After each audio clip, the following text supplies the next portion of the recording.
The Lord be with you. And with your spirit. A reading from the Holy Gospel according to John. Glory to you, O Lord. Jesus said, "My sheep hear my voice. I know them, and they follow me. I give them eternal life, and they shall never perish.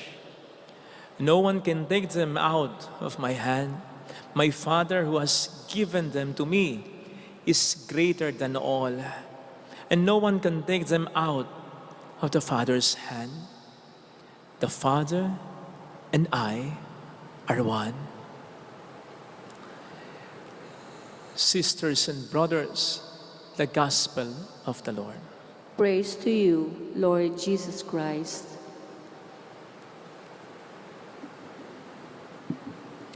Welcome sa Our Lady of Lasalle at Pasay Parish, kung saan ayos lang umiyak. Sasamahan tayo ng mahal na ina sa pag-iyak at sa pagdarasal upang maging maayos ang lahat. Ang ika-4 na linggo ng Pasko ng Pagkabuhay ay tinatawag na Linggo ng Mabuting Pastol. At ngayon po yun, sapagkat ngayon ay pinararangalan natin ng Panginoon bilang ating mabuting pastol, sang-ayon na rin sa pagka-describe niya mismo sa sarili niya sa Gospel according to St. John, chapter 10, verse 14, na bahagi pa din ng buong kapitulo kung saan hinango rin po natin ang ating Gospel reading o Ebanghelyo para sa araw na ito. Now, to start with, hindi ko po alam kung katulad ko'y kinikilabutan din po kayo sa marami ng mga signs o tanda na ibinibigay sa atin ng Panginoon itong mga nagdaang araw. Mula pa sa pagkasunod lang sa pila ni Cardinal Tagle at Pope Leo bago ang botohan, hanggang sa tanda na ibinibigay sa atin ng mga ibon na pagmasdan natin sa tabi ng chimney, sa itaas ng Sistine Chapel. Saka na natin siguro pagninilayan, sapagkat gusto kong matuon po ang pansin po ninyo. Isang napakahalagang tanda rin namang maituturing para sa araw na ito. Sapagkat gaya ng sabi natin, ngayon ay linggo ng mabuting pastol. Imagine, we are celebrating this today just after the election of the new Pope and just before our midterm election tomorrow. O hindi ba't napakagandang tanda ito na sinasabi sa atin na ang dapat talagang namumuno sa ating simbahan, maging sa ating pamahalaan, ay tumutulad kay Kristo na mabuting pastol sa kanyang kawan.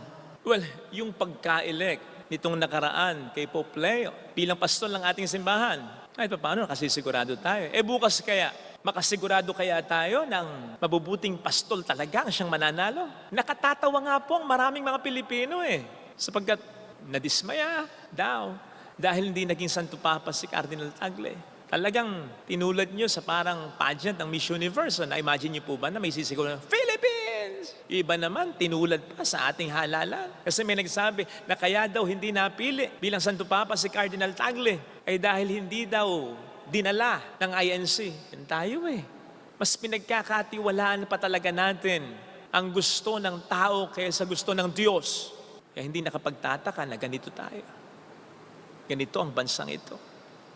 Nabasa niyo po ba yung oath o yung sumpa na sinasabi muna ng bawat kardinal bago bumoto ng Santo Papa? Sa Tagalog ang sabi, "Saksi ko si Kristong Panginoon na siyang hahatol sa akin, na ibinibigay ko ang aking boto sa taong sa harap ng Diyos ay pinaniniwalaan kong marapat mahalal." Kaya nga po kumpiyansa tayo sa pagkahirang kay Pope Leo, kahit na hindi ito ina-expect ng maraming tao. Sapagkat sabi nga po ng ating nunsyo bago ito, nakapili na ng Santo Papa ang Espiritu Santo, kinakailangan na lamang itong i-discern ng mga kardinal natin, which I believe they did, sapagkat sila'y bumoto ayon sa dikta ng Espiritu Santo.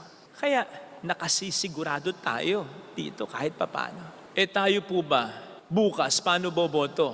Ayon sa dikta ng Espiritu Santo o ayon sa dikta ng pera, sa dikta ng popularidad, sa dikta ng iniidolo o baka dinidiyos na ngang kandidato o politiko, ayon sa dikta ng samahan, ng rehiyon o grupo, ay mag-ingat tayo. Baka hindi niyo po nalalaman, pues, nasa banal na kasulatan ang katotohanan ng Diyos ay nakikialam sa maayos o para sa magandang pamamahala sa kanyang kawan. So much so na kapag ang hari o propeta ay hindi naging karapat-dapat sa tungkulin niya, inaalis niya yan, pinapalitan niya yan.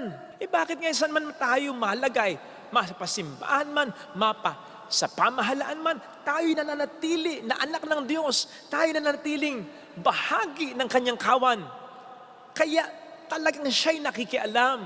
And therefore, naniniwala talaga ako na may mga nakatakda na para sa Diyos na ihalal dapat natin bukas. May mga karapat-dapat na para sa Diyos na mahalal. Nasa sa atin na lang talaga kung pakikinggan natin siya. Because proper discernment involves listening intently to God. Maliwanag po ang sabi ng ating Panginoong mabuting pastol sa ating mabuting balita na ang kanyang mga tupa ay nakikinig sa kanya. Pakikinig, listening, is very essential upang tayo'y mahatid niya sa sinasabi niyang mainam na pastulan. Again, talking about sign, baka nakakalimutan nyo na po na isang linggo lamang, sa loob lamang ng isang linggo, at bago ang eleksyon bukas sa bansang ito, ay nangyari ang dalawang malalaking na aksidente na kumitil ng maraming buhay. Yung una ay yung May 1 accident sa EDSA sa Tarlac at yung May 4 accident naman na nangyari sa NAIA, yung pangalawa. At anong dahilan? Oh yes, nakatulog yung driver ng bus dun sa aksidente sa EDSA. Pero hindi kaya yan ay dahil din overwork siya? In as much as sa hirap ng buhay ngayon ay kailangan pa niya talagang magtrabaho, kumayod para sa kanyang pamilya? And yes, yung aksidente sa NAIA, talagang yung driver ay hindi naging maingat. Pero hindi ba't ito'y konektado rin naman sa mga bollards na substandard? Imagine that!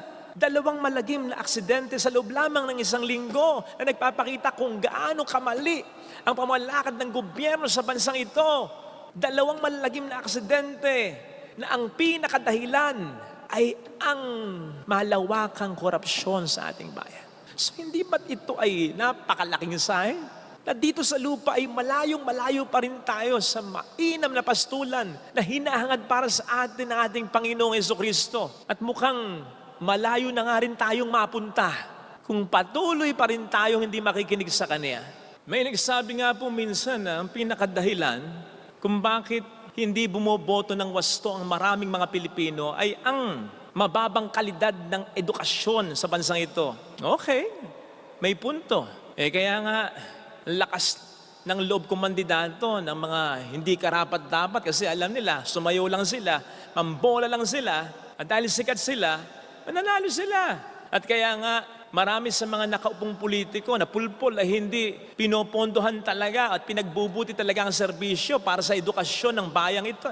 Sapagkat alam nilang kapag natuto ang maraming Pilipino, hindi sila mabupwesto. So nag-agree ako kahit papaano, pero kahit papaano lang kasi sa palagay ko kulang ang obserbasyon na yan. Sapagkat naniniwala po ako na kung talagang nakikinig lang sa ating mabuting pasul ang bawat Kristiyano sa bansang ito, na bansang Kristiyano, bansang Katoliko, hindi man nakapag-aral ang mga yan, boboto ng wasto ang mga yan. Kaya ang pinakatunay na problema ay hindi ang mababang kalidad ng ating edukasyon, kundi ang mababang kalidad ng ating relasyon sa Panginoon. Mas magtataka pa tayo, madidismaya pa tayo, kung bakit hindi sa atin nagmula ang Santo Papa? Talaga lang ha? Buti nga't hindi. Sapagkat kung nagkataon ay baka sa halip na makabuti, makasama pa. In as much as po pwede nating isipin na okay na ang lahat sa atin. Gayong kung titingnan nating mabuti, napakarami pa nating dapat ayusin sa pagiging Kristiyano natin. At kitang-kita nga po ito as just one of the indications sa hindi nating wastong pagboto. Ayon sa konsensya natin bilang mga Kristiyano. You see, yung sinasabi dito ng Panginoon na nakikilala niya ang kanyang mga tupa at ang kanyang mga tupa ay nakakakilala sa kanya, ay hindi isang simpleng pagkilala. na halimbawa ay alam lang natin ng pangalan ng bawat isa. No. Ito ay isang malalim na pagkilala which connotes an intimate relationship. Katulad ng ibig sabihin natin kapag sinasabihan natin yung taong kilala na natin sa pangalan, kilala kita. We don't just mean, kilala ko pangalan mo. Obviously, nandun na yun eh. But then, ang ibig sabihin nun sa mas malalim na pamamaraan, alam ko iniisip mo. Alam ko binabalak mo. Alam ko gusto mo. Nararamdaman ko, nararamdaman. Ganun ang Diyos para sa atin. Sana, maging ganito rin tayo para sa Kanya.